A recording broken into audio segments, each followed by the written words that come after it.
We are Steve and Jill. Together, we've been buying and reselling land since the 90s. Our data-centric approach leaves our buyers asking, how can you sell it so cheap? Here on the Land Academy Show, We answer that and more. I'm Stephen Jack Butala. And I'm Jill DeWit, and this is the Land Academy Show. This is episode number 2157. Today, Jill and I are talking about how to stay profitable in a slower land market. Geez, what a timely topic for us to discuss today, because we are in a slower land market that's going to get even more slow for the rest of the year. You mean because there's just so much available? Slow meaning sales. Amazing if you want it to be for buying. acquisitions. Exactly. And we'll deconstruct that here in a minute. Yep. I don't want to sound cocky. I have all the answers. This is my third time in a slow market. Mm-hmm. And the last one of those times would have been the last had it not been for Jill. Thanks. All this week, Jill and I are talking about developing and improving your land business. Each day on the show, we answer a question from our Land Academy member Discord forum and take a deep dive into land-related topics by popular request. Okay. Trent wrote, "Hi, House Academy. What other resources should I be utilizing to learn how to buy and sell land? I'm very new and I want to learn and proceed as quickly as possible." So is this a House Academy person I don't know. tipping in Must the have been land? I think it's probably in the end just a typographical error. Okay, I got think it. High LA is what Could have been High Land Academy. We're Land Academy and House Academy, in case you were wondering what I'm talking about. So what other resources? This is a great question.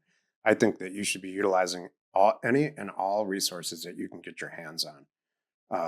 I think in the end, buying and selling land, those types of resources, all you need is Land Academy. Mhm. You can go out and get other people's opinions and other people's experiences, and you should do that if you want. They're not largely.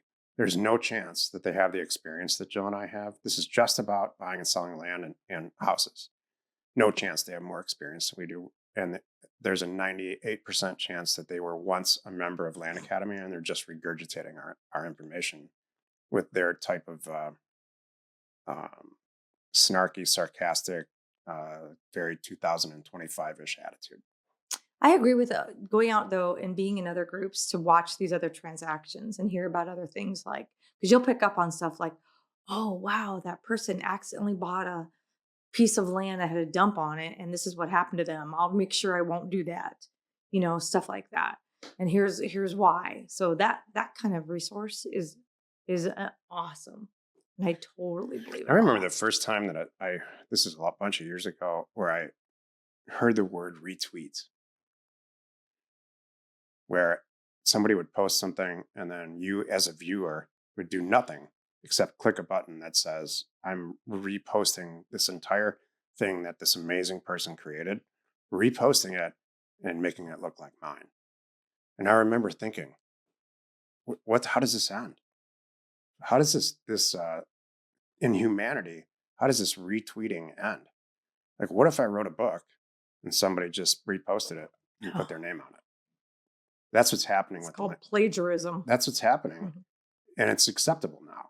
It's been happening forever in a real small way. There's book rewrites and all kinds of stuff, and copies of, let's call it inspirational copies of songs and movies and everything. But blatantly just retweeting it and say, as if to say, I agree with this. Think about that for a second. And it's commonplace. So that's what's happening with Land Academy all over the internet. People are they're retweeting Land Academy and making it sound like it's their own. And they're happy with that, because I guess they don't have anything else to do. What other resources I would look at? All the top 5 or 8 or 10 business books that have been written over the last few decades, like the Sarkawi book, and pick and choose the ones that you really believe in or that sing to you. That's the whole key. Everyone has areas for improvement, and it's your job to look in the mirror and say, wow, I could really do better at this. That's a good point. Like if you thought about, Trent, hey, I'm not as good as Excel. Okay, good. I'm gonna take some Excel classes. Or I'm not as good on the phone. I'm gonna read up on and listen to some of Jill's calls, like focus on the areas that that you need to brush up on. You know what you're good at, what you're not good at. And if you don't know, get someone like Jack and he'll tell you. I see I'll professional. never forget the first time he said, "Look, Jill, we got to talk. You suck at that. I know you like it, but you suck." What was it? I don't know. I said that. Yes, you have on more than one occasion really nicely said, "You suck at that." I'm like, boy. "Oh man." Did I phrase it that way? Yeah, pretty much. Oh, that's not cool. It's okay. I'm over it now. Were you upset? A little bit. It was a little bit of a hit, but I'm like, I guess the guy's right. It's like, you may think you know how to do that, but trust me, you don't. I never want to hear what I do well, ever. I don't want everyone to say, wow, you're good at that, Steve. Oh, I love that. I hate it. Oh, I want somebody to say, look, I understand, Steve, what you're trying to get at here, but listen, maybe there's a better way to go at it. And, just maybe tone it down a little. Moving on. We should talk about new fads. Let's go to how to stay profitable. Today's topic, how to stay profitable in a slower land market. Not a slower fashion industry, a slower land market. Go. Why is the market slower? Because there is so much land on the market that it has slowed itself down because it's a buyer's market. And this happens in cycles every 10 or 11 years or so. The cycle's a lot longer because of COVID.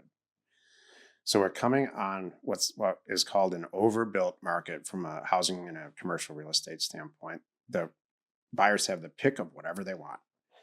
Sellers are kind of held hostage by this. And so the way to stay profitable by doing this is to buy property, not just land. And this is the key to staying profitable in a slower land market, is diversify what you're buying. Now is one of the greatest times I've seen in at least 10 years to buy houses. You can buy land. You can buy land at 8 to 10% of its actual value. You're going to have a tough time selling it. There's too much on the market. And that's what the red, green, yellow test is supposed to tell you. It does tell you that. If you pull up the red, green, yellow test and there's more than 2% of the entire zip code of properties that are listed for sale, there's a very small chance that you're going to be able to resell property at any price that you want, unless it's so amazing that that becomes your mission in life, is to buy only so amazing properties. Jill and I are doing 2 deal funding deals right now. One is a SFR where we and the partner will make probably $100,000 each. So amazing. That's so amazing for us. We're doing another large acreage deal in the Midwest that will each make at least $100,000 to $200,000. So that's how you stay profitable in a slower market. You do less deals, and you very seriously diversify the product type that you're buying. I would not buy infill lots right now. The housing market is grossly overbuilt. We're going to see that. We're going to see severe repercussions for overbuilt market. We already are. The rest of the year this year. We already are. We're seeing it on our member calls. People are buying land from name brand builders. I'm like, what? So yesterday, they're getting great prices. Yeah, and like 2% mortgages. Where's the risk? Just what Jill said was it the episode before this or 2 episodes prior to this?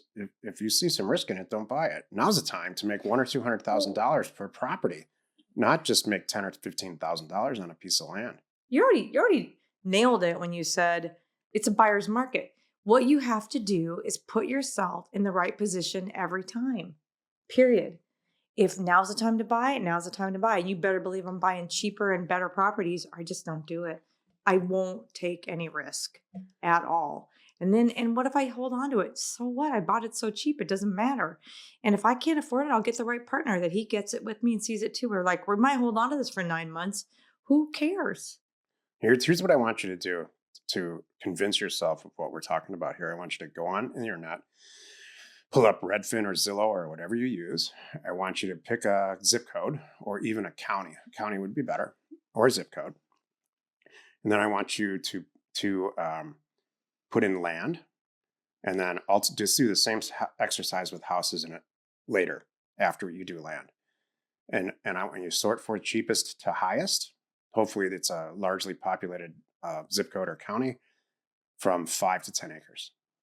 And you're going to see about 8 properties, maybe 10 properties that are on there. and I want you to include pending. The lowest priced properties almost always will be pending. You'll see properties, for example, that are 100,000 to 250,000 pending. And at some point it's going to stop. Let's say $200,000 for sake of argument. 200, 300, 400, 500. All of them have a lot of days on market. They might have some type of flaws. There's a reason they're not buying them. Maybe it's access. Maybe the posting's really bad. Who knows? The cheap ones are under contract. The same thing with houses.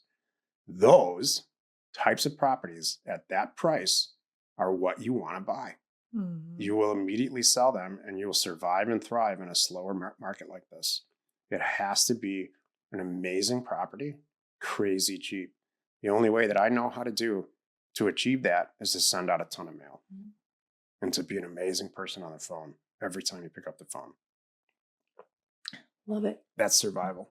Join us tomorrow where Jill and I talk about the mindset shift you need to succeed in land investing. That's kind of what we've been talking about all week this week. You are not alone in your real estate ambition. We are Jack and Jill. Information and inspiration to buy undervalued property.